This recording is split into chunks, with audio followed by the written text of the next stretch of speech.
Magandang gabi po sa inyo lahat. Okay pa ba kayo dyan? Buhay na buhay pa, gutom na. Mamaya may pakain po dyan sa likod. Kayo mag-alala. Ayun, ako nga po pala si Paolo Marcoleta, ang panganay pong anak ni Senatorial Candidate Dante Marcoleta. Malaki po ba yung pagkakahawig? Ganun ba? Huwag niyo po sabihin niya, baka magalit si Kong. Sabi niya, mas gwapo raw siya eh. Alam niyo naman yun sa pagkapuan, competitive din yun eh. Hindi nagpapatalo. Kaya huwag niyo sabihin yan, baka ma-offend. Anyway, ako nga po si Paolo Marcoleta at naging Chief of Staff po ng aking tatay sa loob ng 20 taon.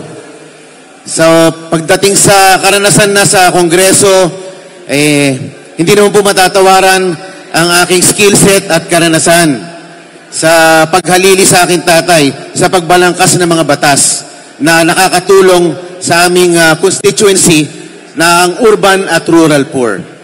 At sabi nga nila, sa Senado, both straight PDP laban senatorial candidates. Diba? We will defeat any impeachment attempt. Before these animals were adopted, before big spooning, little spooning, and under spooning, before... Pero siyempre, sa mababang kapulungan, kailangan din natin ng katuwang.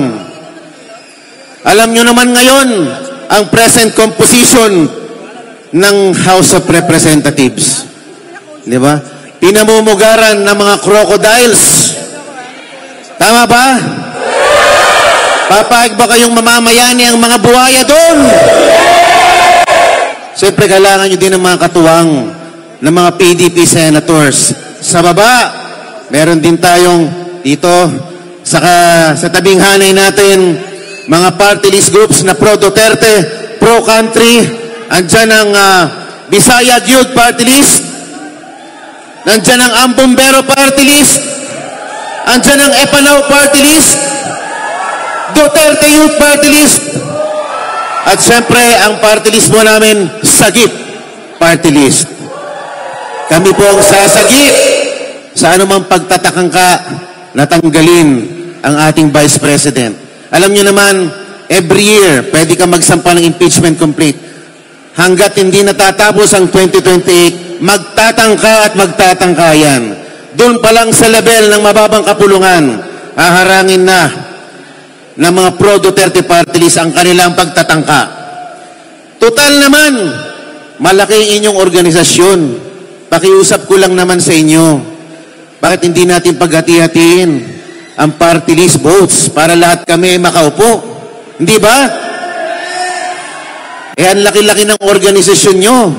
Siyempre, iupo natin ang Bisaya Youth, ang Bombero Party List, Epanao, Duterte Youth, at Sagip. Ang dami na nating mga kakampi sa loob ng mababang kapulungan. Di ba? Kami ang sisibat sa mga buhaya sa mababang kapulungan. Ayun. Kaya siyempre, kayo na pong bahala kung paano yung paghahati-hatian para huwag po natin pabayaan na ang mababang kapulungan ay mapunta at pagpamugaran ng mga buhaya. Sagip Party List po, number 65 sa balota. Maraming salamat po at magandang gabi sa inyo lahat. Yan po ang first nominee ng Sagip Party List, si former, si soon Congressman